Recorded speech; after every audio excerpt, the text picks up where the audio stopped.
Hello there. Welcome again to another edition of Query and Schultz. I am Jake Query. That is Derek Schultz. He still has that stupid grin on his face. I'm not sure what's going on there, Derek, but you look sketchy. You look shady. Sketchy? Yeah. Not sketchy, not shady, by the way. WGU Indiana, which is celebrating their 10th year now as Indiana's online accredited university. Keep in mind that ambition never rests. WGU is giving away $10,000 in scholarships. We'll tell you more about that over the course of the next hour or so, but we want to thank WGU for being on board. Also, the shop Indy, Derek, we have lined up some new T-shirts from the shop. Indeed. And little trivia question for you here.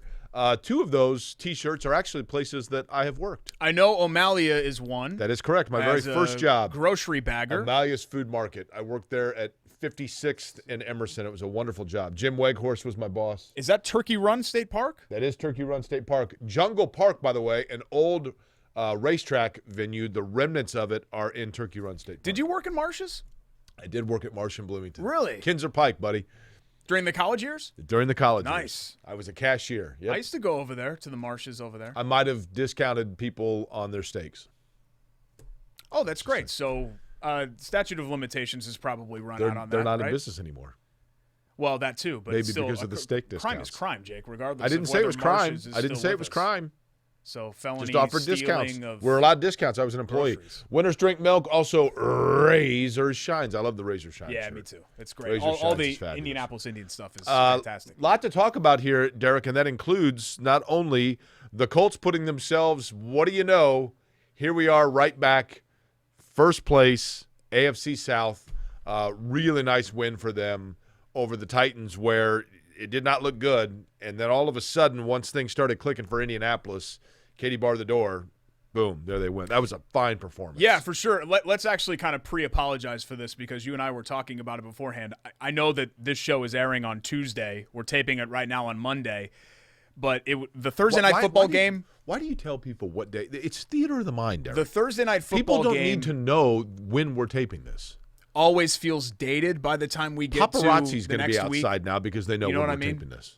Monday and Tuesday. Paparazzi follows me around 24/7, 365, brother. Okay. So that's just part of my life. Like I'm used to that. Okay. But doesn't it feel like the Colts game was 3 months ago? It does. And I've really tried to stay even-keeled on this Colts team because there have been wild swings this season. Remember after the Browns game, they're trash. They're terrible. Cancel the season. Second half of the Ravens game. They're not going anywhere. They're awful. I joked with my other colleague, Greg Doyle, for the Doyle and Derek podcast that he wrote a piece about them being in the Super Bowl or being a Super Bowl team. And it's just, we kind of go back and forth on this team. But we had never seen, Jake, them put together all three phases like that against a quality opponent. And that's what they did on Thursday night. And that second half was about as dominant as you've seen a Colts team. It was their best win since the Kansas City win in 2019. Well, they did what you have to do against Tennessee, which is not an easy thing to do, Derek, but that is you can't allow Tennessee to have leads going into, say, the fourth quarter because they have a clock-moving running back in the fact that you take it out of Derrick Henry's hands. Mm-hmm. And the reality is late in that game, Ryan Tannehill, he had to go through the air as opposed to just handing off to Derrick Henry and being safe in that regard and working clock. So you take the ball out of Tennessee. Derrick Henry is Tennessee's best weapon, no question about it. And yet you put them in a position where they couldn't turn to that and rely on it. Yeah, and I thought they really dodged an early bullet with the A.J. Brown drop on what would have been a 60 or so. I don't remember how far out they were. It would have been a long touchdown pass. Because that would have been 14 donut at that point, and then you would have been in big trouble. So the Colts avoided that. Did you ever say zip as a kid? 14 zip? No, that sounds ridiculous. It sounds better like than a donut. Zipper? Donut? Nobody says zip. Donut's trying too hard. When we used to play basketball as a kid, I'd be like, "Oh yeah, we skunked them 21 donut." Nobody says donut anymore. I was 12. Yeah, but they say zip. Yeah, Zippity doo dah. I mean, come on, man. That's like 800 years old. Okay. Just trust me, Jake. Your job is to be the co-pilot on this show. All right, I'll land the plane. Okay. You just kind of sit there and look pretty, and if there's an emergency, I do look pretty, which there rarely is. You know what goes? By the way, you know what goes great with donuts? What's that? Unfortunately, you still have yet to put together your hot cup of Schultz. So we have actually now Wood Warbler coffee, right? That's right. Birdsong blend right here. It smells wonderful. Out of Noblesville. Located in Noblesville, as you said. Good. one of 23 roasters certified by the Smithsonian to roast bird-friendly coffee. How about that? That's pretty cool. Wood Warbler, by the way, WARBLER, woodwarblercoffee.com. Jeff Canada, who I grew up with, who was an unbelievable sidearm pitcher at Allisonville Little League back in the day, involved with them. A portion of the proceeds from every purchase goes back to wildlife conservation. Order a bag or more of your favorite blend today by logging on to woodwarblercoffee.com. And I know, Jake, that I've been anti-predatory bird on this show, but friendly birds, I am 100% for conserving. Yes. Okay. So I am totally on board with that, with Wood Warbler. But let's get back to the It's kind of hard to say, the Wood Warbler. It is a little bit. WARBLER. I was trying to Wood, look like wood. at this stretch of games. Warbler. W-A-R. Okay, yep, we got it. Thank you to Right Wood here, Warbler yeah, see, Coffee. Warbler. Yes. Okay, can we get back to the Colts now? Well, I just wanted to make sure that they're Wood Warbler that people are aware of. Yes, they are. Giving back to nature one cup at a time. Okay. Better than the hot cup of Schultz. You good? I'm good. By the way, we You know what are in else full of talks about nature? hot cup of Schultz. You know what else very full of nature? Canada. Jeff Canada, Wood Warbler Coffee. Okay. I was trying to look at these 4 games as a group. So the Colts 1-1 so far. They lose to Baltimore. They beat Tennessee. They've got Green Bay next week, who I'm having trouble kind of figuring out. I think a lot of people are. They almost lost to Jacksonville. Green Bay's one of those franchises, Derek, that in your mind you just automatically year in and year out think Green Bay contender, Aaron Rodgers, MVP. Yeah. But they're very feast or famine. You know, against Jacksonville, you know, you're waiting for them to really take off. They're hanging around. You know, they never really put their foot on the accelerator. I feel like Green Bay is kind of one of those teams like LSU was for a long time. I know they just won the national championship, but LSU for a long time in October, the first week of October, you're like, oh my God, they're one of the best teams in the country. Nobody's going to touch LSU. And then by late November, you're kind of like, yeah, they're still going to be a playoff team, I guess. Right. You know what I mean? Green Bay seems to kind of fizzle out as time goes on. But anyway, these 4 games I was looking at as a group, and I thought to myself, if the Colts can go 2-2, they're going to be in excellent shape. And especially if you go 2-2 and you sweep Tennessee, because we've known for a long time, this is a 2-team race in the division, and the Colts have a huge leg up by going to Nashville and winning. But it's funny, Jake, and we were talking about this on Twitter after the game. It has nothing to do with this year's team, right? But the Colts have dominated this rivalry for so long that it's really hard for me mentally to take the Titans seriously when they play the Colts, because the Colts just own them. I don't know what it is. The names and faces change. The result doesn't. It's interesting because for every time Indianapolis goes in against Tennessee and you anticipate it, that, you know, this is the year that the gap is closed. And to your point, it's like, yeah, Tennessee, like annoying little brother, right? On the other hand, the Colts should absolutely own the Jacksonville Jaguars, and that's the franchise that it's like the karma comes back and water, you know, it balances out for them because they can't, for whatever reason, shake. I look very pale today, don't I? No, you're fine. I think I do. It's November. You almost died a month ago or whatever, however long ago that was. 3 weeks ago. Yeah, we're over it. But maybe that has something to do with that. I don't know. I mean, check with the doctor. I went for my follow-up, and you're right. I did almost die. Okay. 1% told me. 1% chance I had. Yeah, we rehashed that on the show, and we're so happy that Jake is still here so we can move on to other things. Can you imagine? I mean, that your career would have gone with it. Oh, I completely. You probably gotten a spike for a couple of weeks, people calling you for interviews about the fact that I died, but for the most part. I don't want to insult you on the show, especially if we're in this hypothetical situation, if you're not here in the chair, but my career would have been just fine. In fact, I came back to do the show because you begged me to do it. I had other offers to do solo stuff. Okay. Well, I'm sure that those things would have still happened. Are you like Phil Collins? You had your own little solo career. I want to be a sledgehammer. That's Peter Gabriel. I love Phil Collins, man. Phil Collins is great. Phil Collins was Take Me Home. Take me home. But offensively, Jake, I think it was important to get that kind of performance coming off the Baltimore. Look, Tennessee's defense is trash, right? It's just not good. But to have Rivers throw for 300, Nyheim Hines emerge as a weapon. How about Michael Pittman? Hines played. What a great game for Pittman. They need him too. And the thing about Pittman I like is that they can use him in different areas, right? Mm-hmm. He's more than just a deep ball guy. I mean, they really got creative in how they used him. Nyheim Hines, beginning of the year, Jonathan Taylor. Hey, what a great draft pick. This is the guy. Then Jordan Wilkins has his moment. He looks good. Nyheim Hines, though, is certainly the most versatile back they have. Yeah, no question. There's really nobody that's quite like him. And I'm still worried about the ceiling of this offense. I don't think this offense is ever going to be great, but because this defense is so good, They don't have to be great. You know what I mean? They just have to be pretty good. They were very good in Nashville, but they just have to be pretty good. And it has to be a rush offense and a pass offense that you have to respect, and there has to be some balance there. And I'm still hopeful that the Colts can get there. Look, I still don't view this team as a real Super Bowl contender, but when you look around the rest of the league, especially on Sunday, when you saw Green Bay's performance against Jacksonville, Baltimore embarrass themselves against New England, in these one-game scenarios, Jake, you can't write it off. That's kind of the beauty of the NFL, right? How about Baltimore and New England? Yeah, what happened? I mean, first off, it was just ugly in general. The weather was terrible. And then did you see Cam Newton post? Who is – I realize Cam Newton is a guy with his own flavor or whatever. What was the hat that he was wearing after the game? I missed it. I was at It looked like a work. Fez, is that the right word? That like the Shriners wear, the big square with the hats little with the dealie on the top? Yeah. Yeah. I don't know if I'm using the right word. Let me look that up real quick. He had on – because I did not see this. I think it's a Fez. Cam Newton F-E-Z. hat. Well, good Lord, Derek, you kidding me? You're going to get 10,000 hits with that. Yeah, the problem is that everybody's posting like GIFs of the lobby boy from the Grand Budapest Hotel. Yeah, that's kind of what he Oh, looked there like. it is. I see it. Yeah. I don't know how to explain that thing.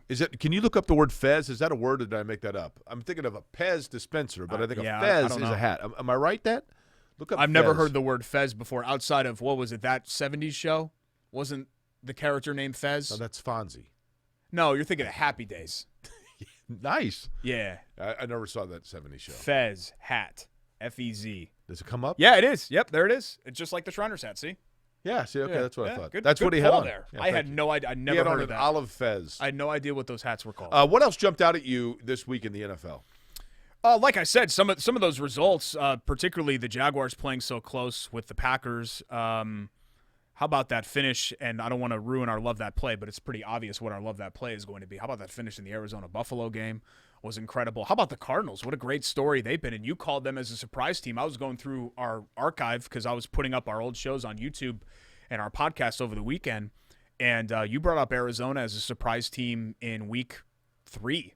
Well, what's interesting about Arizona in that division's good, right? But Yeah. who would have guessed, in a 3-way tie in the NFC West, who'd have guessed that it would be San Francisco that was odd man, on the outside? With the caveat that you had no idea that fully healthy San Francisco would have been just fine, Yeah. but the injuries were just team could they've overcome. Been no doubt, devastated by injuries. What they've had. And the Saints, another team that we kind of wrote off for dead. Oh, Drew Brees' arm is cooked. Look at where they are. And we got to await, like I said, we're taping this on Monday. We got to await his injury status because he had to come out of the game last night. But they the have Saints a were guy, good. but the Saints have a guy that if Drew Brees is not able to go for, say, 2 or 3 weeks, with the rib injuries, who knows what it may be, it's not like they're bringing in somebody that, how often do you see it, where some quarterback and you're like, where did this guy, he played at Akron? Okay. I mean, they've got a guy in Jameis Winston that is, has experience as an NFL starter. They look deathly afraid of doing anything with him yesterday, but I think part of that is the scariest situation in the world is Jameis Winston holding on to a 14-point lead, right? Because the number one thing you're worried about with Jameis is, oh, my God, don't make the critical mistake. Right. So I can kind of understand that the Saints were worried about throwing him in there. When we come back, I've got an interesting question for you about something that I've noticed in the NFL, but you're going to have to put on your thinking fez. The thinking fez is permanently on. It never leaves me. Well, we're going to find that out. We're going to put it to the test. That's why my head is so large. You cool with that? Yeah. Okay. Let's do it. All right. Back with more next. Corey and Schultz. What is it, 8 1/4 thinking Just getting fez? started. Is that what it is? ISC Sports Network. Stick around.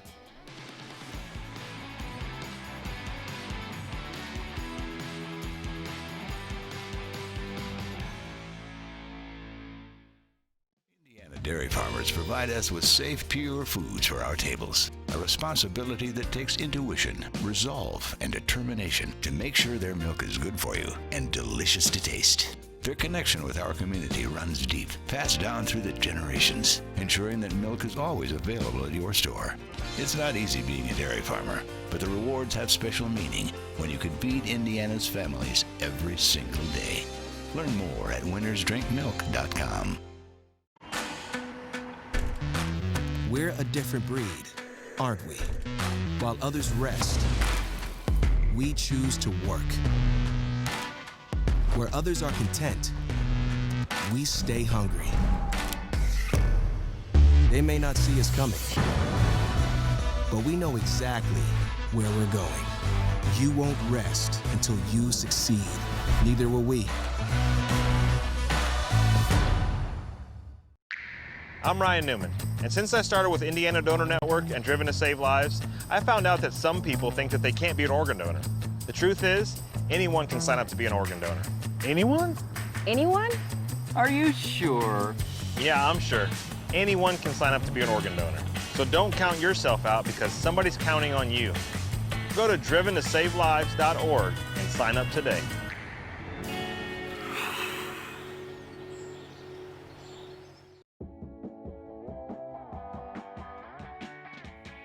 Welcome back, Query and Schultz, episode 11. Thanks so much for joining us. Alongside Jake Query, I'm Derek Schultz. This portion of Query and Schultz brought to you by St. Elmo Straight Bourbon Whiskey. Holidays are right around the corner. It's really hard to believe that Thanksgiving is fewer than 2 weeks away. Doesn't it feel like the holiday season is earlier this year? Like, not earlier, but for example, typically I'm not ready to like start doing Christmas and those things until after Thanksgiving. And this year it's like it started getting dark at like 4 o'clock in like early November. And so bring on the holidays, bring on Elmo Cola, right? Love going downtown to St. Elmo Steakhouse, which has been around since 1902. Downtown's still very viable. Go down. It is still safe to be able to go out and enjoy downtown. That includes St. Elmo. And, of course, Harry and Izzy's downtown, North Side. And you can get the Elmo Cola, Derek. That's right. It is one of the fastest-growing spirits in Indiana, and you can find it anywhere. Targets, Kroger's, Myers, Marsh's, if it was still around, like the T-shirt. Get it there, too. They value you at Marsh. The Elmo Cola, by the way, just simply take a couple of rocks right there in a glass. Add the St. Elmo bourbon right here. Fill the rest with cola. You can add a couple cherries if you'd like, but fabulous. Dark cherry, bourbon, It's and really vanilla good beans. just straight, too, on ice. It is. It's wonderful. If you want to try that. Excellent stuff. Because I've always been kind of a whiskey guy anyway. Really? Yeah. Well, nothing wrong with I think that's not really a surprise to our viewers. I've always kind of come off as kind of more the burly, manly. You know, I'm a guy's guy on this show, and you're a little more, I don't know, unapproachable. Okay. Unapproachable is definitely how they list me. Mm. Here's my question for you. I've noticed in watching, you mentioned Arizona. So the end of that Arizona-Buffalo game was exciting because you had Josh Allen throw a really nice pass in what presumably was the game winner, and then Arizona comes back, and we know what happened with Kyler Murray. There really is a youth movement at the quarterback position in the NFL right now. I mean, even as great as, say, Lamar Jackson in the year he had last year, which was unbelievable, Kyler Murray's on pace right now to eclipse even that. And Kyler Murray is – look, I wasn't a huge fan of the way he conducted himself coming into the draft. I thought he was just a little bit aloof and arrogant. The guy flat out can play. There's no denying that. Among first- and second-year quarterbacks in the NFL, rank them 1 through 4. Oh, man, you're really kind of putting me on the spot there. I've got a list here. Kyler Murray is definitely on that list. Yep. Somewhere on there. I want to make sure, because sometimes I get my draft class. Like Jared Goff would not be on that list because he'd be a third-year quarterback, right? Well, if not fourth, right? Along 2017 was his rookie year? I mean, Watson is the year after him. The class with Watson and Mahomes. Okay, yeah. That's right. I'm trying to. I mean, Mahomes is clearly the best if you were to go back to like including 3 or 4, whatever. But first or second year quarterbacks, you got Kyler Murray, you have Justin Herbert with the Chargers, Baker Mayfield, Sam Darnold, Josh Allen, Daniel Jones, Josh Rosen, which is Lamar Jackson. Jackson, right? No, he'd be 3 years ago, right? Well, then so would Baker Mayfield. Oh, I'm sorry. Yeah. Second, first, second, or third year. Okay. So we are including Lamar Jackson in that class, the 2017 class. Okay, sure. No, I went 18, 19, and 20. Jackson was 17, right? Or was he 18? That's right. Wait. He's 18. Derek, come on. Follow Quentin Nelson's rookie year was 18. That was that quarterback class with all the Saquon Barkley at running back and all the other quarterbacks around. Okay. Yeah. Now, let me ask you this. So I'm talking about guys that are this rookies. Is like the most poorly I'm talking about guys that are rookies or in their second year. Okay, so we can't include that class with Mayfield and all those guys. Right. Daniel Jones, though, he would be in there, right? Not in the top 4. But I'm saying eligible. Yes. To Dwayne your Haskins. point. Well, yeah. Sadly, Dwayne Haskins would be in there. But I think it's interesting. Kyler Murray is so dynamic is he long-term dynamic? Because I think sometimes when a quarterback's play is predicated upon their ability, their escapability. Once that escapability goes away, then things become a bigger challenge for them, right? With the exception of, John Elway, for example, had an unbelievable arm. Murray clearly has a really good arm, but the big size, straight pocket passing quarterback, I really like Justin Herbert. I think he's a really good player. But which would you rather have? The guy that has that escapability and maybe you're shortening your window because of that, or the guy that's the drop-back, strong-armed, durable passer, but because he's standing in the pocket that long, he might be more prone to abuse or hits. Which name of the like? game. The name of the game in today's NFL is mobility. That's and it feels that way, doesn't around. it? Yeah. And that, when Michael Vick came into the league, he was so ground-changing, so groundbreaking, but the thought process was, but he's not a great thrower. And once his legs went away, now it feels like Michael Vick would have gotten even longer in terms – obviously we know what happened away from the field. Mm-hmm. But offenses were more today seem to be more capable of being catered to that kind of a quarterback. Whereas I don't know that people really knew exactly how to use Vick or incorporate him because that was just so groundbreaking at the time. Well, yeah. And now it's like the norm. Morris Kidd and the Falcons certainly didn't know how to use him. They were trying to put him in like a West Coast offense and make him a drop-back passer, and that's not what he was. But you're seeing it now with the aging quarterbacks. Like, remember 10, 12 years ago, it was Rivers, both of the Mannings. Roethlisberger can move around a little bit, but for the most part, he's been a pocket passer, right? They're guys that are pocket passers. Tom Brady, same thing. And now you have all these guys that can move, like even Daniel Jones, who isn't great. Daniel Jones can move around. See, I think Daniel Jones is an interesting one too, Derek, because he looks to be a guy that's going to be around a while, right? But yet he's not, he's not Blaine Gabbert. Yeah, he's not a straight bust. He's going to be a nice player. Is he a groundbreaking player? I don't know about that. But he's going to be a nice player. But yet he kind of gets lost in the shuffle of these guys.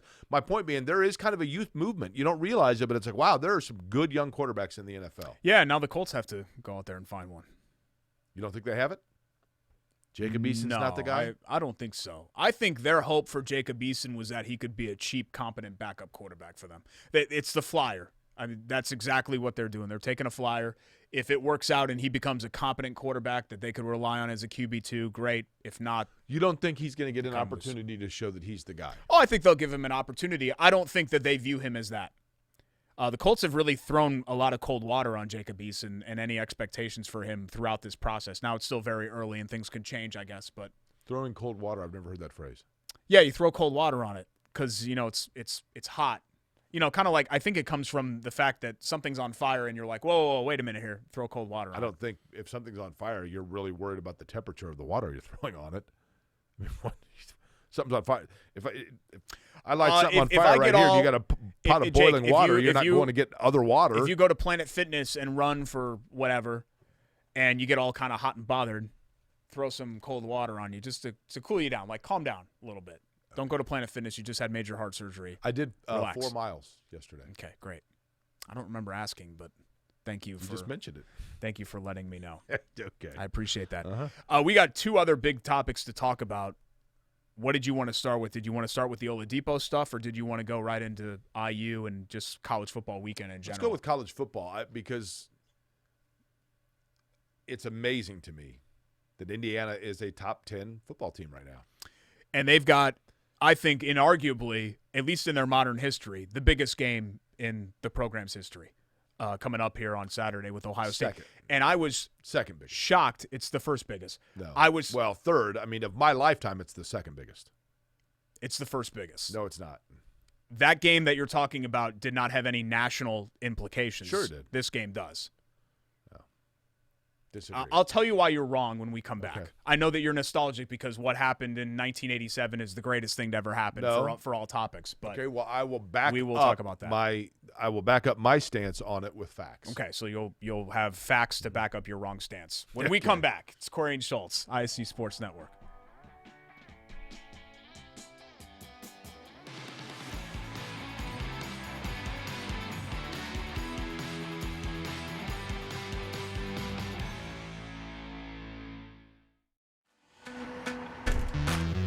We're a different breed, aren't we? While others rest, we choose to work. Where others are content, we stay hungry. They may not see us coming, but we know exactly where we're going. You won't rest until you succeed. Neither will we. At an Indiana dairy farm, long workdays stretch into more labor after sunset. A newborn calf needs watching, barn needs cleaning, tractor needs some handiwork for tomorrow's tasks. Just like in your own home, the day's chores are never done until the family beds down for the night. Dairy farmers and their families share the same dream with all of us, that what we all do is worthwhile. Bringing to market pure, safe, and healthy dairy foods is what they do, from Indiana's dairy families to ours every single day. Learn more at winnersdrinkmilk.com. Because Brian saved 5 lives and started a movement. Because Lester is a hero as a veteran and an organ donor. Because Allie's legacy lives on. Because I know how quickly it can be taken away. I'm driven.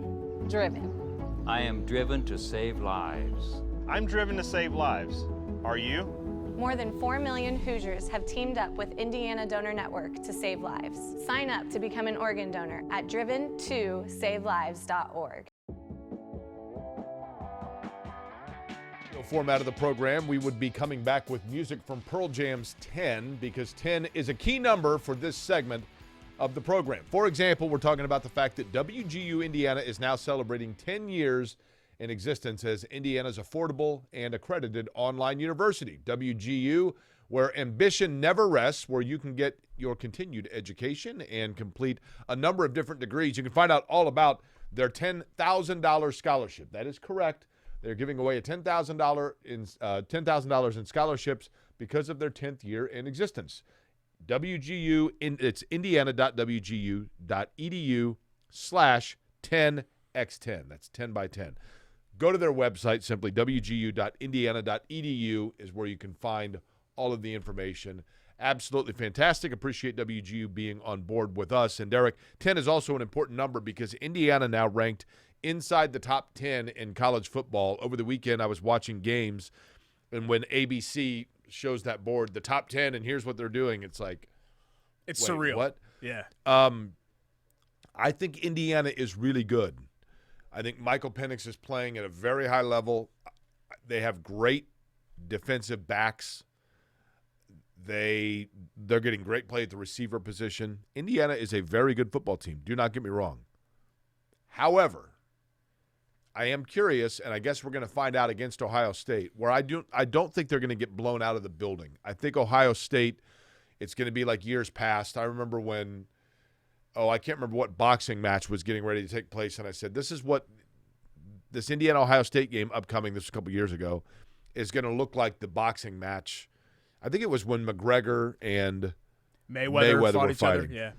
And I said, it's going to go like that in the fact that for 3.5 quarters, one's going to hang around, and then the experience. There's a and clear favorite. The depth is going to pay Yep. off. I would imagine that may be what takes place. I'd love to see Indiana beat Ohio State. But, Derek, Indiana's resume has been bolstered here because of optics. Oh, my goodness, they beat Penn State. Holy cow, they beat Michigan. Wow, Michigan State, they blanked for the first time. Michigan State was shut out at home for the first time in like 60 years. But those 3 teams have a combined 3 wins. Michigan is terrible. Penn State is winless. Penn State's just mailed it in. Michigan State, Indiana dominated Michigan State, and I'll give Indiana all the credit in the world there. But is your enthusiasm – look, Indiana's 4-0, and you got to be thrilled about that. But is your enthusiasm for Indiana at all tempered a little bit when you start to take a real hard look and analysis of who they beat? My enthusiasm? No. My realism? Sure. Because that's really what we need to know next about Indiana. Clearly, they've established themselves as good. Are they great?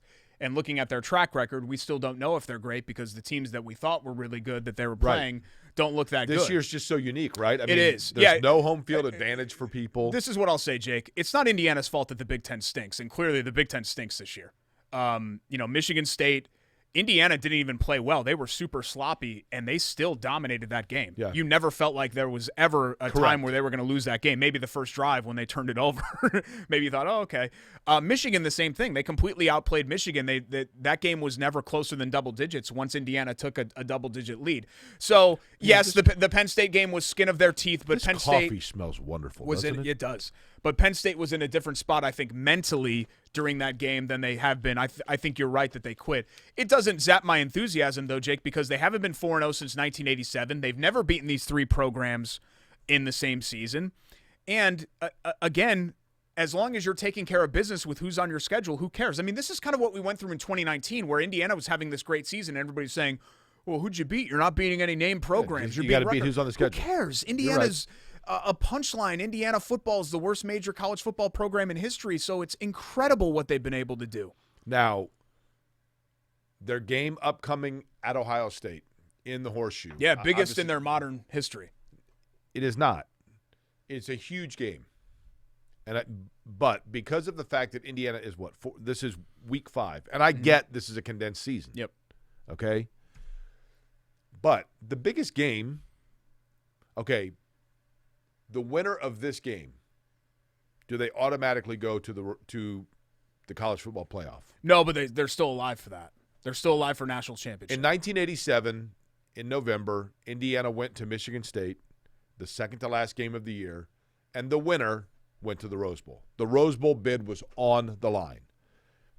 That's the biggest game because of the fact that you win that game, you go to the Rose Bowl. I understand that the Rose Bowl was on the line, and that's one of the games, the Bill Mowery post-game locker room speech in East Lansing is a famous clip.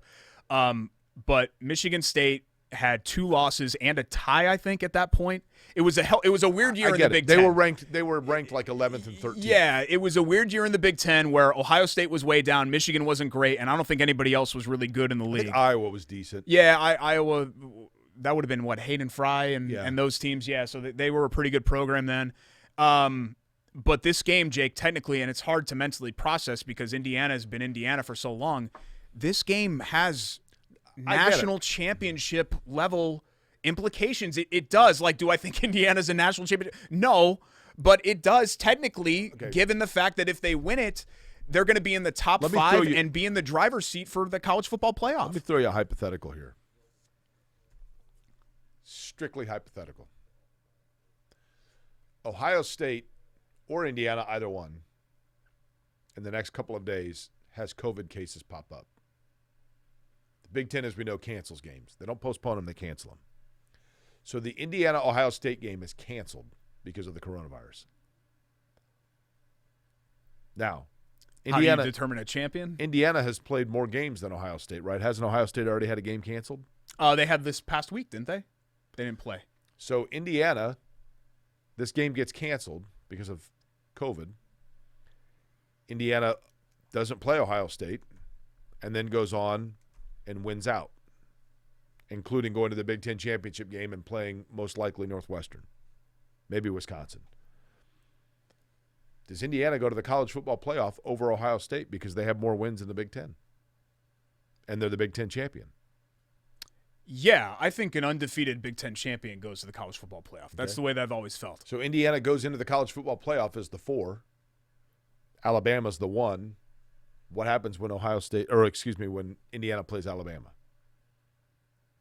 Man, we're really going down the hypetical It's not as far-fetched. Here, it's not as far-fetched as you think, Derek. Wow. How many games does Indiana have left? The same exact there's a 9-game Big Ten season, right? I'm trying to remember. ACC is 10, Big Ten is 8, Pac-12 is 7. So they're already at 4. Yeah. Ohio State would be 5. That's off the schedule. The bucket game's 6. So who are the other 2 they have? They still have to play Maryland in the division. Okay. What's their other West game? Purdue. Oh, Wisconsin. Indiana has to play Wisconsin still. That's a big one. Yeah. That's a big one. So I think. But Wisconsin's a dumpster fire too. To answer your question, let's say Jake, Ohio State and Wisconsin both are canceled because of COVID. Does Indiana doesn't have to apologize for that. Does Indiana go to the Big Ten championship game and play Northwestern, having beaten Maryland, Purdue, and Northwestern? Yes. I mean, so would Maryland, Northwestern, and Purdue be the only 3 things standing between Indiana and a date with Alabama in the college football playoff? Yeah. I think it'd be, to answer your question, I think it'd be the same situation that they're in right now. They'd be a heavy underdog out of 21 points, something like that. And we would see what happened. So Notre Dame and Clemson would play each other for a third time. Yeah, I guess so. If Notre Dame gets in the playoff, if Clemson beats Notre Dame in the ACC title game, I think there might be. You going to say there's a Pac-12 or a Big 12 school that goes in? No, definitely not the Big 12. Big 12's out. Cincinnati. Cincinnati. Yes, maybe. Chris, Cincinnati's good. I don't know. I don't know if Notre Dame is as a slam dunk if they lose to Clemson as people think. I think if Notre Dame loses to Clemson, they're out. I do. I don't think they're definitely out, but I think they're probably out if they lose that game. Right. But you know what, Jake? You can't look at it in a vacuum. Everything else has to happen unbeaten, here. Then it becomes difficult for a team with one loss that is not a conference champion to get in. Probably. Because Cincinnati's good. I just hate speaking in absolutes because the College Football Playoff Committee just makes up the rules as they go. We've had examples where some things matter, some things don't matter, losses matter, wins matter, where you play matters, who you play matters. And I never really know what to think. And especially when you add in the COVID stuff and the cancellations and the postponements and the shortened season, some teams are playing this many, that many. Now, I have no idea what they're going to do. We talked about Indiana, Purdue losing to Northwestern. Yeah, really disappointing. I have a Purdue conspiracy theory. You ready? Sure. Purdue they knew faked the moon landing? No. Purdue really did put a man on the moon. Purdue knew that Rondale Moore was not going to play at any point this year. They were 100% okay with that. But they basically went to him and said, look, here's the deal. We'll let you continue working out, use the facility, stay in shape for the NFL draft. All we ask in return is that we can say you're playing this year, so teams have to prepare under the possibility you're going to be on the field, but we both know it's not going to happen. Hey, dumb question. Somebody brought this up on Twitter, and I didn't know the answer to it. Would part of the reason that Rondale Moore and Purdue work out some sort of an agreement is because he can then stay on whatever the insurance, being a student athlete and having possibly the rehab and all that stuff covered, as opposed to having to go out of pocket if you sign with an agent? Right. Or something like that. Yeah. Clearly he is still part of the football program, Mm-hmm. right? But is it possible that they knew, we know you're not going to play. But Purdue, my point being, Derek, Purdue does have something to be gained by having Rondale Moore on the roster. Yeah. Because if you're a team preparing for Purdue, you've got a game plan as if Rondale Moore is going to be there. Couldn't you have still opted out and stayed on scholarship? Didn't the NCAA pass something? Yeah. So that's kind of what bothers me about the situation, Jake, is that why opt in if you're not opting it, or maybe things change? I feel, part of me feels bad. This is not a popular opinion. I get it. Part of me feels bad for Rondale Moore because if I'm him, I want to protect myself too. You know what I mean? I know that I'm going to play pro. And we've talked about this. Remember with Jadeveon Clowney way back in the day on the radio show, you mentioned if I'm Jadeveon Clowney, my stock's not going to get any higher. I'm just going to sit out a year and work out 24/7. And that was a crazy notion at that time when I said it. And people went nuts. So I remember taking calls about that, people being all angry. He owes it to his teammates to do this and to do that. Look, Rondale Moore doesn't know anything other than to himself. And it's selfish, but this is the time to be selfish, right? When you have this huge investment in yourself and you have a chance to really kind of cash in. I wondered about that, though. David Bell has played so well that teams have to be looking at it going, whoa, wait a minute. What if both these guys are out there? Imagine if they both got on the field for more than a second. You know what I mean? It's just so sad that it's so perfect for Purdue sports history that the stars would align where you would have two transcendent talents like this and they wouldn't be able to be on the field at the same time. You laugh because it prevents you from crying if you're a Purdue fan, because it's just you laugh because it prevents you from crying. It's so prototypical of any Purdue fan will tell you the same thing, Jake, where you just wait for the other shoe to drop. Like, of course, COVID is going on, and of course, Rondale Moore gets injured in what was a Game 2 or Game 3 last year of David Bell's big breakout season, because that's just the way the cookie always crumbles for Purdue sports. By the way, I almost sucks. wore my, today I'm wearing black. It's a slimming color. My Indiana Ice T-shirt from the shop. They also have a great one that I have that just simply says Yell Purdue, an old school. That's the thing about the shop. They've got the T-shirts from vintage Indiana, whether it be pop culture or sports. I love, for example, the TP, the fabulous restaurant. Great TP shirt available from the shop. TheShopIndy.com, 920 Broad Ripple Avenue, or also Carmel and Clay Terrace. Derek, speaking of nostalgic Indiana, The Pacers actually went out and got a nostalgic Indiana player on the payroll.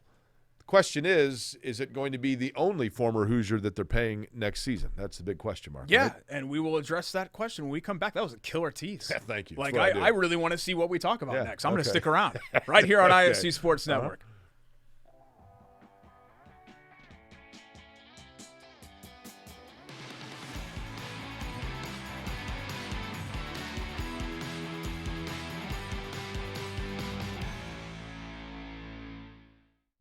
Get enough of them. You can't get enough of us. Good one, J-Man. This is the worst scandal. This might This even is be worse than steroid. Not so fast. Are you going to watch the XFL? I'll probably watch a little bit of it. You want to go through and pick some games? No, I don't. No, I don't. I really don't. Oh my God! We are ripping fast today. And how hard can it be, right? These are now selling for about $3,500. So we're back to our old ways of pulling rocks. Act like idiots on camera, open cards, and talk about the hobby.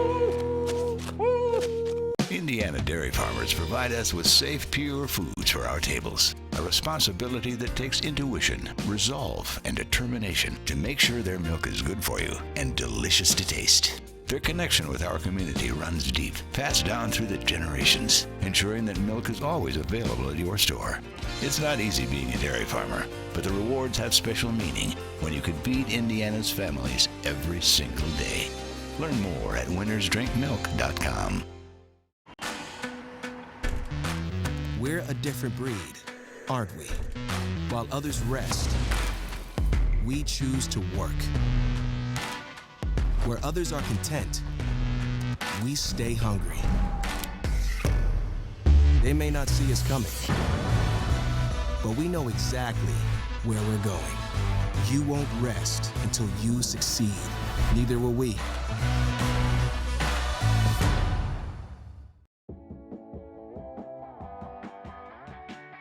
The train keeps on a-rolling here on Query and Okay. Schultz, episode 11. Alongside Jake Query, I'm Derek Schultz. Thanks so much for joining us.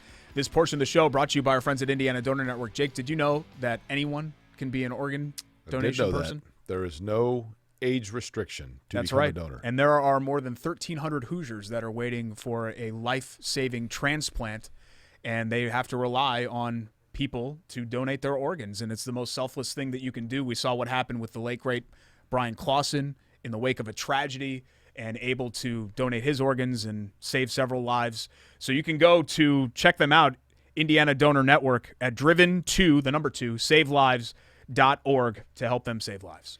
My uncle Dwayne, Derek, in 1985, received a heart transplant back in 1985, and he was around the age that I was when I had my heart attack. He was a little bit older, but yeah, Indiana Donor Network. It's very simple. When you go to get your driver's license, you click that box. Yes, I want to be a donor. We had some news develop since we stepped away, and we're going to talk about Victor Oladipo and the fact that Calbert Chaney is now going to be an assistant coach for the Pacers. But it's possible the building in which they are playing, meaning Victor Oladipo playing, Calbert Chaney coaching, may also be really busy because, Derek, I want to read exactly what we have here. And I realize that by the time this is out, this will be a much more developed story. We still need a breaking news sounder, though. That's right. No, it goes up. Yours is way too monotone. It doesn't get people. It's but it finishes on a high note. Mine was really good, Jake. Not really. Okay. The Division I NCAA Men's Basketball Committee has decided the NCAA tournament for 2021 should be held in a single geographic area. As a result, NCAA staff are in preliminary talks with the state of Indiana and the city of Indianapolis to potentially host the 68-team tournament around the metropolitan area during the coordinated dates in March and April. I remember saying back when COVID first happened that I thought eventually Lucas Oil Stadium would be used as a bubble for either an NFL or the Big Ten basketball season. Derek, what's interesting to me, if in fact Indianapolis, and this would be a major shot in the arm for downtown Indianapolis, even though you're not going to have fans there, but one would think that for the hotels in particular, this could be a game changer with all of the schools that would have to be staying in said hotels. But keep in mind, a couple of the hotels downtown, at least 2 of them that I'm aware, and 3 of them at the old airport site, are currently being used, Derek, and I don't even know how publicized this has been, 2 downtown hotels, nice hotels. 3 at the old airport site are being used as contingency housing through the winter for the homeless shelters of Indianapolis because those shelters are limited because of COVID. And so the city, through grants, has rented out or leased out 2 of the hotels. So that takes away some of the space right there. But you still have the JW and that whole complex, the Marriott downtown, the Conrad. I mean, there are hotels. But this is potentially a big-time shot in the arm economically for Indianapolis. Yeah, no doubt about that. And just again, from not the same. I mean, you're not going to have fans coming in, and you're not going to have the teams going out to all the restaurants and everything else, but it beats the alternative. I mean, we're assuming that. I mean, there's no reason to think that in 5 months things are going to be a whole heck of a lot better than they are now. Hopefully they're better. Jeez. But, yeah, because fans are asking about, can we be there? You know, right. Can I walk across, you know, I'm in Midtown. Can I walk across the street to see a Sweet 16 game at Hinkle? But probably not going to be able to do that. But I think so. The venues they're using, one would assume, okay, State Fairgrounds Coliseum, Hinkle Fieldhouse, Bankers Life Fieldhouse, Lucas Oil Stadium for the Final Four. Okay, I would think. What else do you need? Well, Southport. You know, if there are no fans, right? I guess you could use a high school field house, but Nickerson Hall, facility-wise, might be tough. Didn't they recently? Greg would know. Didn't they recently renovate Nickerson Hall?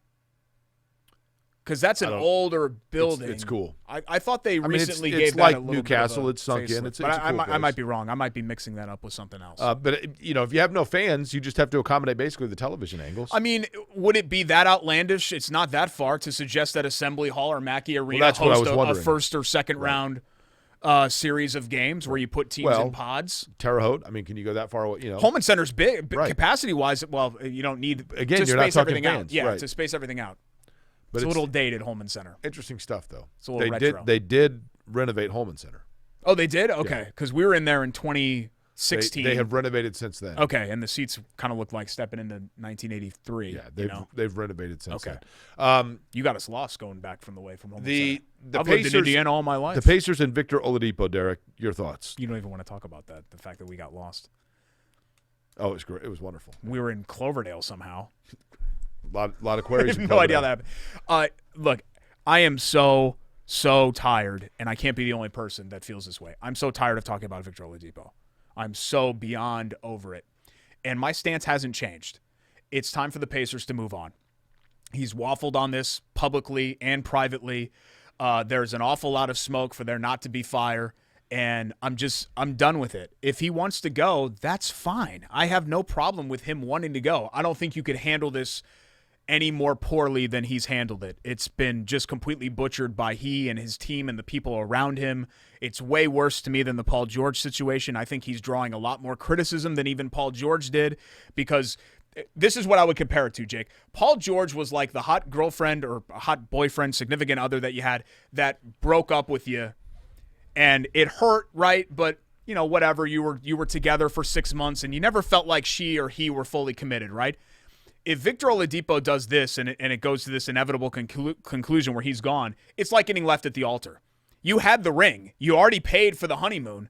Like, you thought that this was a life. This was marriage. You thought you and he were going to be together forever and live in happy matrimony. And wedding day shows up and you're there and he's not walking down that aisle. And I think that's how Pacers fans are going to feel about this. You're in a situation, Kevin Pritchard, I feel for him. Because once again, you're stuck between a rock and a hard place, because here you have a guy that has not a lot of trade value because everybody knows you have to move on from him.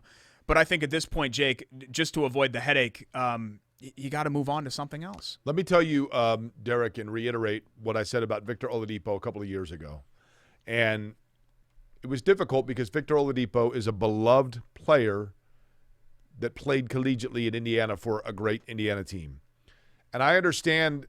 And I don't think Victor Oladipo, by any stretch of the imagination, is a bad guy. But Victor Oladipo has something in common with Paul George, and I've said this many times before. And what they have in common, Derek, is they were never the guy until they were professional athletes and they were in this globe. In other words, Oladipo in high school was not the best player on his high school team. Most guys in the NBA are or were when they were in high school. They were the guy, right? Then they go to college, and they are the guy that is stirring the drink. Oladipo, as great a player as he was in Indiana, and he was probably the best player on his team, but Cody Zeller was an Indiana born and bred guy that was a 7-footer that ran the floor, that was a Mr. Basketball, and he was the guy that was on the cover of Sports Illustrated, not Oladipo. Oladipo then goes into the pros, and when he was at the Magic and the Thunder, he's in the Magic, which is, he's getting his feet wet. Then he goes to the Thunder. He's not their best player. He comes to the Pacers, and now all of a sudden, for the first time, the spotlight is on him and everything's there. And Victor Oladipo fell victim in the NBA to what so many players have. He started listening to the people in his ear. And he had a guy in his ear that was helping him build his brand for his musical career. And the Pacers and Oladipo's family and people in his past were saying to him, be careful here. Doesn't make him a bad guy. Doesn't make him a dumb guy. Makes him somebody who falls victim to what happens to a lot of NBA players.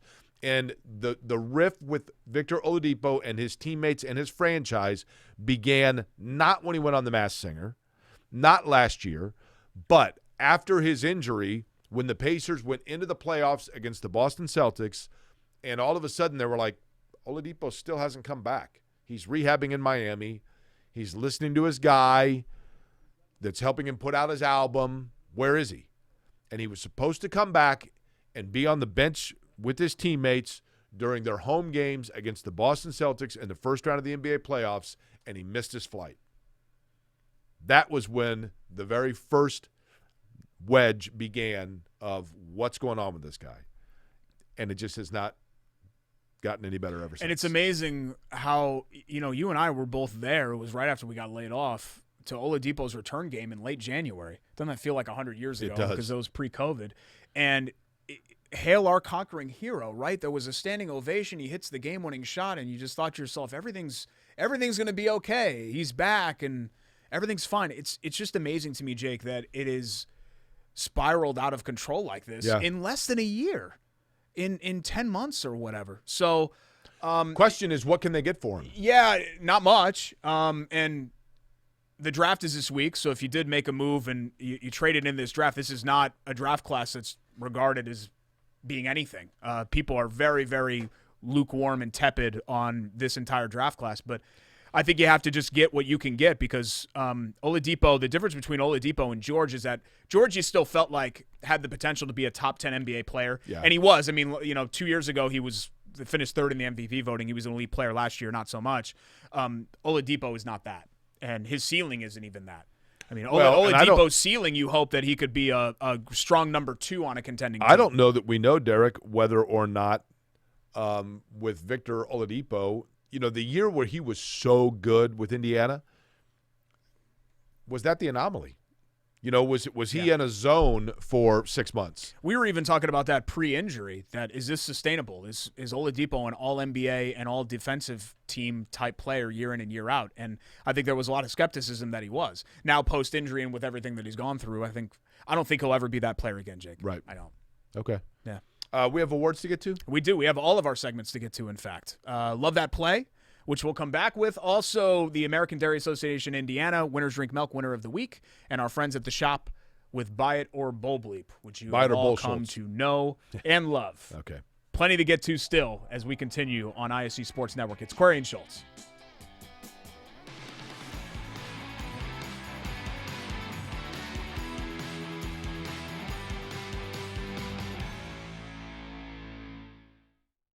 Indiana Dairy Farm, long workdays stretch into more labor after sunset. A newborn calf needs watching, barn needs cleaning, tractor needs some handiwork for tomorrow's tasks. Just like in your own home, the day's chores are never done until the family beds down for the night. Dairy farmers and their families share the same dream with all of us, that what we all do is worthwhile. Bringing to market pure, safe, and healthy dairy foods is what they do, from Indiana's dairy families to ours every single day. Learn more at winnersdrinkmilk.com. We're a different breed, aren't we? While others rest, we choose to work. Where others are content, we stay hungry. They may not see us coming, but we know exactly where we're going. You won't rest until you succeed. Neither will we. the drive, the take, fouled, and it goes! Lobbing it to the back of the end zone. They're going to say it's a touchdown. Left foot gets through. Goal for Vargas. Hamilton will score!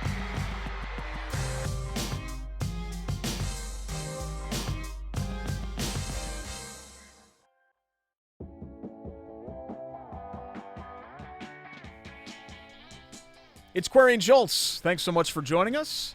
Time for our first of 3 weekly features, and By you the see way, it Derek, right over my shoulder. Southport High School, I erred in saying that, different floor length than college, so they wouldn't be able to play. They're out. Yeah. But Nickerson would work because that's a Nickerson would college work. basketball Correct. floor.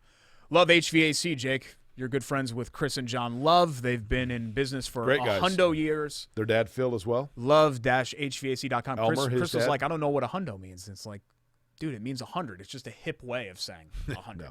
Well, Chris and John Love are very hip, and so is Love Heating and Cooling. Love-HVAC.com, 317-353-2141. Great product, great integrity, great knowledge of product, great prices, all part of how Love Heating and Air has lasted for 100 years in Central Indiana, and they bring us our Love That Play. Derek, this one was pretty easy to come up with, right? Yeah, I mean, anytime you have a buzzer-beating Hail Mary, that's got to be number one. But Hail Murray. yeah, sure. Okay. Murray to DeAndre Hopkins. And what I like, Jake, about it is it further highlights, I mean, it really was, it could go down as one of the worst, if not the worst trade in modern NFL history, what the Texans did with DeAndre Hopkins. Like, he's the best receiver in the NFL. Right. And they traded him for a broken-down David Johnson and a number 2. Do you remember, because I do, when DeAndre Hopkins was coming out, and I was on our radio show saying, you know, the Colts should take DeAndre Hopkins. The Colts really should look at DeAndre Hopkins out of Clemson. He catches everything. I know there was the rumor that he trashed a hotel room at the Combine, and he fell. But do you recall what people called in to say to me when I was saying they should take DeAndre Hopkins? They're crazy? Mr. Polian was on ESPN and said he's not first-round talent. Yeah. Why would you say that the Colts should take him? Mr. Polian says he's not first-round talent.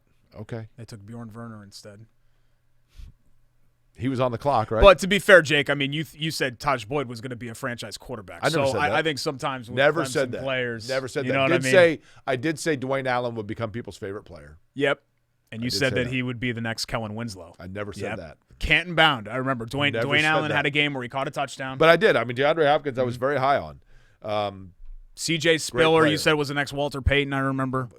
Derek, So- we didn't even do a show when C.J. Spiller was playing. It's just, all your Clemson guys. But I'm happy for you that you hit on DeAndre Hopkins. Great player. You were bound to hit on somebody. But, that play actually was not DeAndre Hopkins that made that play. It was Kyler Murray. Oh, I the mean, just throw. to scramble away but and it's to still be falling. it's an incredible catch when everybody, it's a jump ball situation and you have to get the ball at the high point. It's really tough to do. So easy pick this week for Love That Play. 353-2141, love-hvac.com. Up next, we've got what?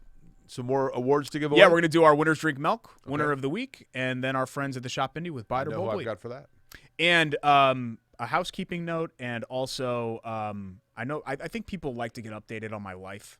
Yeah, not really. So I've got a life update coming up. Yeah. Your housekeeping now? That's your life update? It has nothing to do with my house. It has something to do with my car. Oh. And why you had to drive me to the show today. Yeah, that was fun, too. We'll talk about that. Okay. It's Corey All and right. Schultz back with more next. IC Sports Network.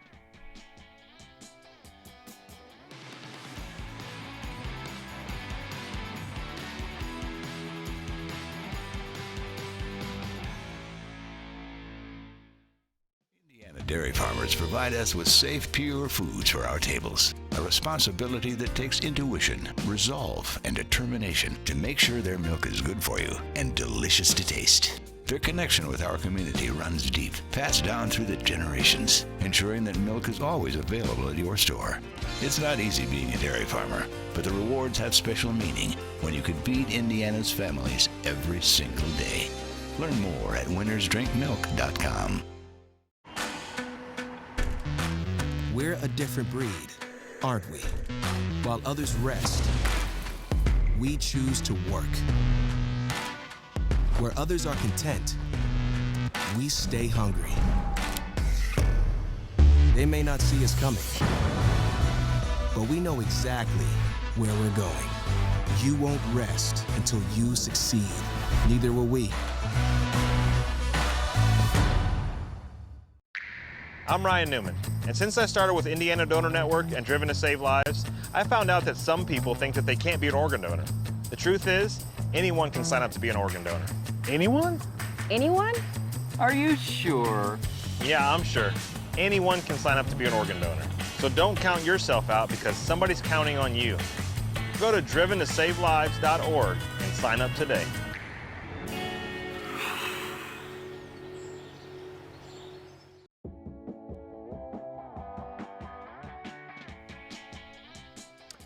Welcome back to Query and Schultz. Derek, one of my favorite segments of the show because I get to drink my chocolate milk. Yes, sir. Absolutely wonderful. The American Dairy Association, by the way, winners do drink milk. And is it my turn to read all the stats here, Derek? Here's a winner drinking milk right now, guys. Experts agree the body requires immediate fuel, by the way, to recover and rehydrate within the first 30 minutes after a workout. Low-fat chocolate milk, which I have right here, the perfect way to do it. Perfect mix of carbs and protein to rebuild muscles and restore fluid and electrolytes. Absolutely love chocolate milk. They bring us each week our Winners Drink Milk Winner of the Week from the American Dairy Association of Indiana, winnersdrinkmilk.com, where you can find out more about the great work that they're doing throughout the state of Indiana and the proper nutrition for kids, adults, whatever it might be after your workout. Winners Drink Milk. Derek, your nomination? I wanted to mention this guy because I think it's the tournament, kind of like how Wimbledon is for tennis. Wimbledon. They say it there, Wimbledon. That's right. The major of majors is the Masters to me. Some people would argue the U.S. Open, but to me it's always been the Masters. The thing is, Jake, with COVID and the calendar the way that it is, it just didn't feel right.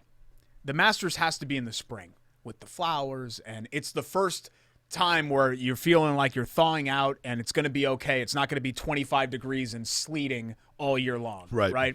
So I actually didn't watch, I feel ashamed admitting this, I guess. I didn't watch 1 second of the Masters. Well, that's why, Derek, and I don't want to get political here, but when people claim that it's all entirely because of go woke, go broke in politics, that TV ratings are down with sports. No, a lot of that is it's data. Change your viewing habits. Yeah, a lot of that's data habits. And there's a lot going on in the sports calendar right now. Well, I guess you could say the same for April when the Masters is going on. But how about Dustin Johnson? I mean, what a win for him. He was dominant. He made history, 20 under, which broke the record of 18 under set by Tiger Woods and others. Tiger in that huge performance in 97. And he won by 5 strokes. He was never seriously threatened. It was a fait accompli during Sunday's final round. But good for DJ, a guy that I have a tremendous amount of respect for because I feel like we have a lot of the same things going for us. The beard, pants fit really well on both of us. Talented, attractive, significant others. You overcome some demons in your past? Yeah. Because I believe he did, right? We've all had some demons, for sure, that I've overcome. Is he still dating or romantically linked? Yes. I mean, they have children together. She was there yesterday. Paulina Gretzky. Yeah, right? they weren't allowed to have fans, but attractive, she was there. Right? Yeah. Yeah. Yes. Yeah, she's a good-looking woman. Yeah, sorry, that kind of. Do you remember a couple years ago yes. when I can't remember which tournament he won, and they were following him as he worked his way, and she was walking in front of him in a miniskirt, and the camera guy followed up behind her, and it was like, whoa. Oh, really? Yeah. Wow, I'll have to look that up on. I mean, no, I don't remember that, Jake. I'm just saying. I'm not going to look it up on you. I'm going to give mine, by the way, Derek, to, and I hope I'm saying the last name correct, a senior out of Mississippi playing for Indiana that continues to emerge from week to week and is a big part of Indiana's ascent here into the top 10. Ty Freifogel. Did I say his last name correct? Yeah, it's just like it's spelled. Heck of a player, man, and he continues to play at a very high level for Indiana and rack up big-time numbers. He has become a very reliable target for Michael Penix, both look at those arms, in the yards after catch and in the long ball as well. He's a winner, and he's the reason why Indiana is winning games. And again, all it would take would be cancellations from the Wisconsin and Ohio State game, and Indiana's right there. What are you doing? I'm compare and contrast. It's a high-res screen, so you can kind of see this arm compared to this arm. See? Derek, if you want to build your muscles, be there sure we go. to drink your milk. That's what I'm talking about. Okay. There's the comp right there. Mm-hmm. Look at that. Drink that in. Man. Yeah. The sexiness there is just off the charts with my man Rodrigo. Okay. I'm going to call Bull Schultz on that. Well, speaking of Bull Schultz, actually, I hate saying it like that. It's Buy It or Bull Bleep is the name of the segment. Buy It or Bull Schultz. We're going to come back with that. Also, wrap up the show with some news and notes as well, and some other avenues for you to find us besides just ISC Sports Network, which we're really excited about. It's Corey and Schultz. Back with more next, ISC Sports Network.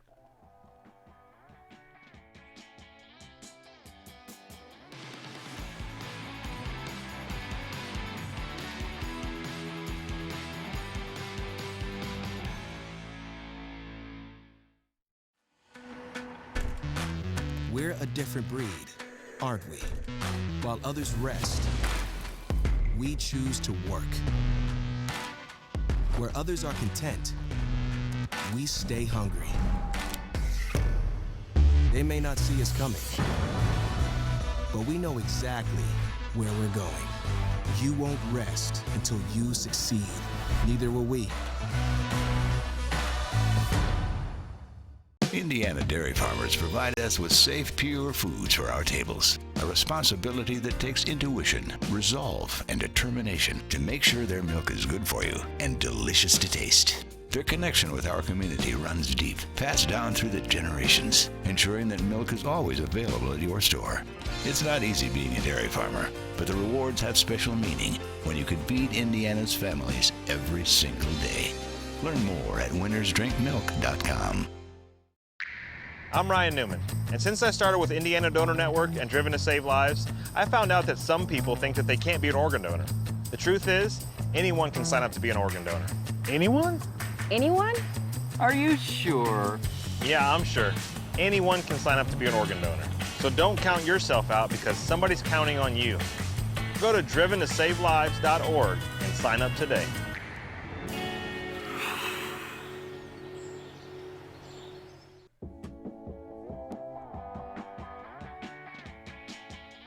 It is Buy It or Bull Bleep time. Back here on Query and Schultz, the most anticipated segment that we do. Brought to you by our friends at the Shop Indy, theshopindy.com. Holiday season right around the corner, Jake. And if you are looking for some gifts with Hoosier flair for maybe a Hoosier that has since left the state of Indiana that wants to rep any of these, Marsh's, O'Malley's, their Deer Creek shirt, I know is one of their best sellers. I need to get one of these for the holidays for my man Ty Garrick. Ty and I worked together at O'Malley's. Will Higgins worked there. Larry Shotwell, the late, great Larry Shotwell. Steve Beaver, John Gundren, Jeff Jarbo, Bill Bowler. Good old Stevie Beeve. Stevie Beeve was the man. He one time got on the PA system at O'Malley's and did an incredible rendition of Posse on Broadway right there in the middle of the workday. Was that Fat Boys? No, it was Sir Mix-a-Lot. Are you sure? I'm positive. I thought that was Fat Boys. No, I'm positive. Being kid sensation at home away from home with the black Benz limo with the cellular phone. I'm calling Are up you a sure? posse. It's time to get ripping. I don't know. I'll look that up. Okay. Usually you're wrong on this music stuff. Okay. The shopindy.com vintage never gets old. And, of course, all their great sports stuff as well. IU, Purdue, Butler, a lot of the old school logos, a lot of Indy 500 stuff, a little bit of everything over at the Shop Indy for the Hoosier fan in your life. That is correct. So tell me what we do here exactly. I give a statement. Okay. You and I go back and forth. And then I tell you it's Bull Schultz. Oh, we think it's Bull Okay. Bleep. All right. You ready? Yep. Statement number 1, the Colts will win a playoff game this January. Buy it or Bull Bleep? Boy, I'll tell you what. I'm going to buy that, actually, because I think Derek – Feels like it'll be a home game now. Yeah, just with where they sit today, that could entirely change. possible. Look, when you look at the AFC, there's really only – Pittsburgh is going to be – Pittsburgh or Kansas City going to be the 1 seed. And one of the two of them, I don't know which, one of the two of those is going to get upset. It always happens. There's some team that Baltimore whoa, last year. what's it? Yeah. Yeah. So one of those two is going to get upset. And why not the Colts as the surprise team? Yeah, I'll say they win a playoff game. Will they win the AFC? I doubt that. I'm going off the top of my head, but Baltimore's loss, I believe, was the first time. Maybe it was that a 1 or a 2 seed had played in the Super Bowl every year for like 10 years straight. Remember, we had that run of upsets during the heyday of the Peyton years where it was like the 9-win Giants and the Roethlisberger Steelers, and we kind of avoided the Ray that Lewis for a while. Ravens, right? They were kind of a. I think they were a 3, yeah. They were a hot streak run. Because they didn't. I don't think they had home field either. I think they had to go on the road to win the AFC Championship game. I want to say in Oakland. but that year. But I'd have to go back and look. Yeah, a home game against the Dolphins, right? Colts could win that. We didn't mention I'm thinking of like a 4-5 When we game. were talking earlier about quarterbacks in their first or second year, we didn't mention Tua. Yeah, that's right. I mean, really small. So what are we talking about? Two games or 2.5 games, No, I guess. Tua games. That's right. Yeah, see? I kind of like that. I'm going to say – I was going to say bowl bleep, but since I kind of want to see the Colts win a playoff game, I'll just buy it. Okay. Screw it. But I was going to say bowl bleep. Kind of playing both sides of the fence there. Statement number 2, this will be looked at as Don't one play of sides of the fence, just play it straight, buddy. This will be looked at as one of the worst NBA drafts ever. Buy it or bowl bleep. I 100% buy that. If nothing else, then for the fact that, oftentimes the NBA draft, Derek, you have moments where guys make names for themselves in the NCAA tournament. Austin Crosher, for example, got red hot in the NCAA tournament. Then you knew who he was when the Pacers drafted him. And you see guys that they have their moments and they're one shining moment. For that reason alone, because last year's college basketball season feels like it was 15 years ago, and oftentimes it's guys that are only playing for a year anyway, and you never get to see them on that ultimate stage. For that alone, and you have one of the balls in there. LeVar Ball, again, has a kid in the draft. Yeah, LaMelo. Yeah, I mean, come on. One thing I will say is that sometimes we do this with drafts, and they end up being pretty good. Remember, we did this with the 2013 draft. We were like, this draft stinks. Who was number 1 overall in that draft? Well, Anthony Bennett, which is a bad example. But Giannis was in that draft. Rudy Gobert was in that draft. Oladipo, Steven Adams. There were a lot of good players. CJ McCollum. Already, that's a much better draft than 2000 or 86. Just with those Cody 5. Zeller go ahead of all those guys but 2? Jake, the whole top 10 is a mess. You want me to give you the top 10? Anthony Bennett, Oladipo, Otto Porter, who's making an absurd amount of money. He is. Cody Zeller, Alex Len, Nerlens Noel, total bust. Ben McLemore, who shot like 28%. KCP, who's been a decent player, a decent NBA player. Trey Burke has bounced around, but he's never been a great player. Caldwell Pope. And then McCollum, 10. Was Michael Carter-Williams around there somewhere? He was 11th, and he was the Rookie of the Year. And then he basically peaked there. But, later on, Jake, Steven Adams, Kelly Olynyk have been good players. Olynyk's a nice player. Dennis Schrader's been a good player. Tim Hardaway Jr. has been a competent thing, Derek, NBA starter. The thing about the NBA draft to me now is we're so accustomed to guys. Guys just aren't given enough time. I mean, if you look at this year, and I can't believe I'm just spacing on his name, for the Heat. The guy for the Heat. Tyler Hero. No, the big man. Yeah. Adebayo. Bam, yes. When Adebayo came out, for the first couple of years, it was like, well, what happened to him?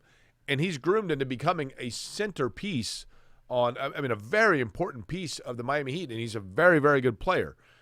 But a lot of teams would have just given up on him after 2 years and, okay, well, that's it. He's a bust and shipped him on about his way. I think we're too impatient with guys, and we want to make decisions too early. So there may be guys in this draft that turn out to be great, but if nothing else, it's a least exciting draft because you just can't name that many guys that are in it. Maybe the kid from Memphis, James Wiseman, might end up he looks like he's a pretty good player. A really good player, but everybody else, the kid from Georgia's pretty good. Yeah, I think you're talking about kind of limited ceilings there. Yeah. And I think there's just a lot of – everybody's saying there's just a lot of bust potential because LaMelo Ball might end up being really good. He might end up being a complete – he had 92 points in a high school game, and everybody got gaga until they saw the video, and he was just cherry picking. He never crossed the half court line.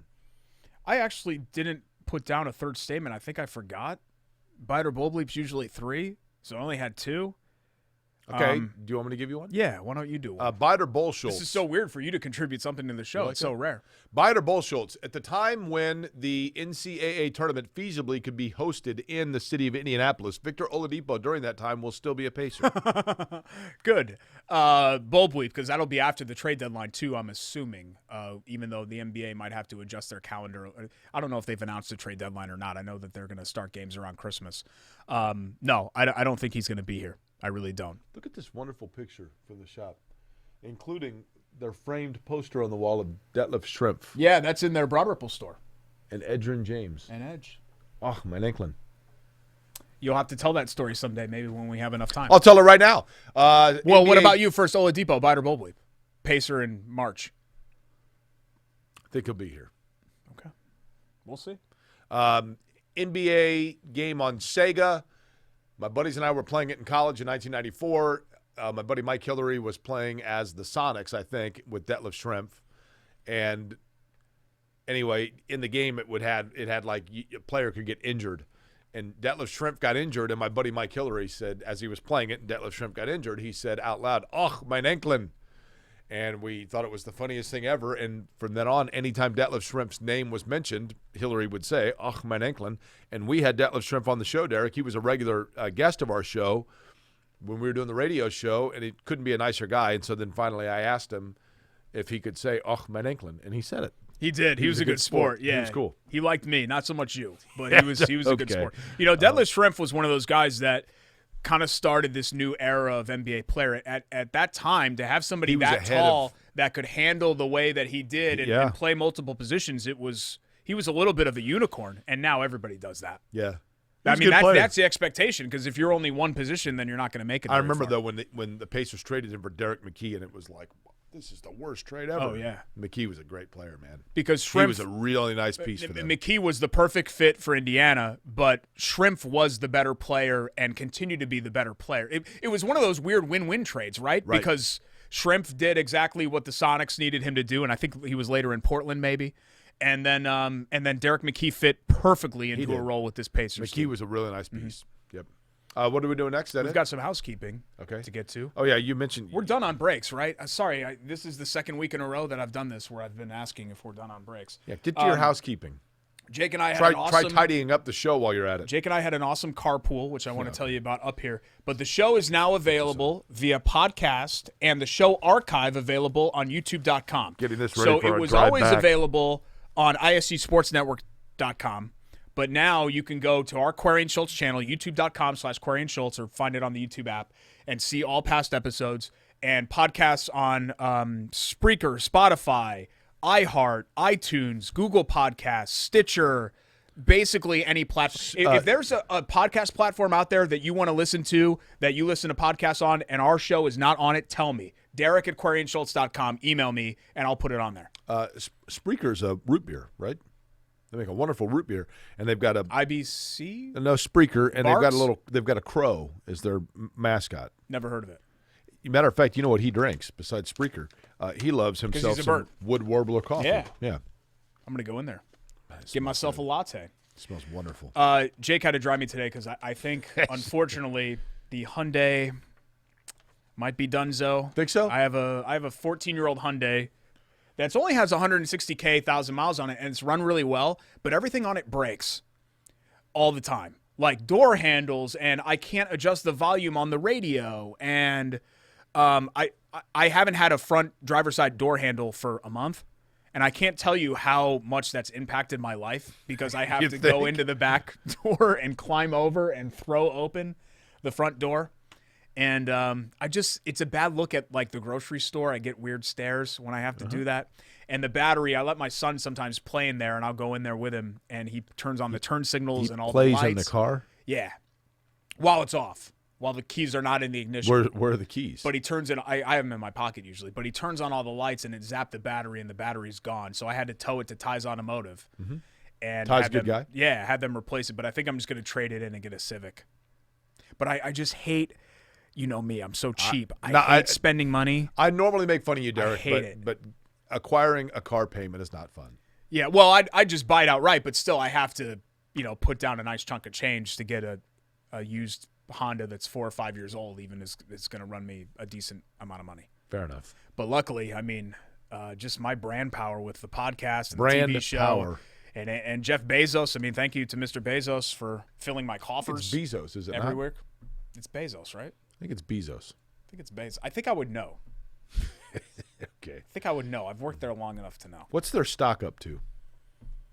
It's 3-something, I think. Amazon? Yeah, because I own some of it. I Do you really? buy, yeah. A portion of my paycheck comes out every week to buy Amazon stock. Is it kind of like Bitcoin where you have you share one share? I think I have 1/3 of a share right now.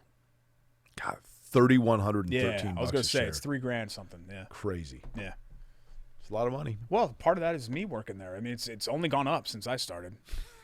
So okay, It's a big part of it. All right. Thanks to our crew here, Wes, our camera guy, everybody behind the scenes, Greg, and the rest of the ISC Sports Network crew.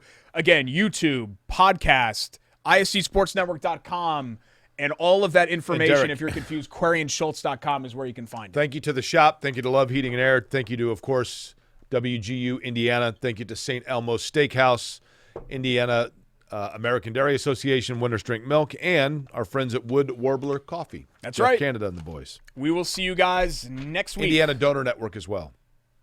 We'll see Bye-bye. The wave's always awkward, isn't it? Yeah, just do one of these. See you later. Okay.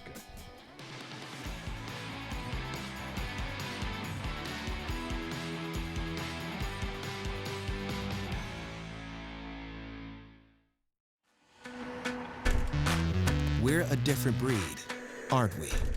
While others rest, we choose to work. Where others are content, we stay hungry.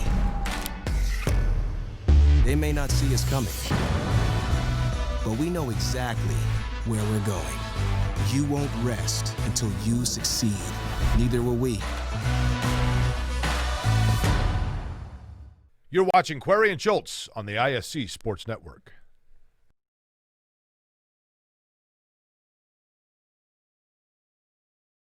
At an Indiana dairy farm, long workdays stretch into more labor after sunset. A newborn calf needs watching. Barn needs cleaning. Tractor needs some handiwork for tomorrow's tasks. Just like in your own home, the day's chores are never done until the family beds down for the night. Dairy farmers and their families share the same dream with all of us, that what we all do is worthwhile. Bringing to market pure, safe, and healthy dairy foods is what they do, from Indiana's dairy families to ours every single day. Learn more at winnersdrinkmilk.com.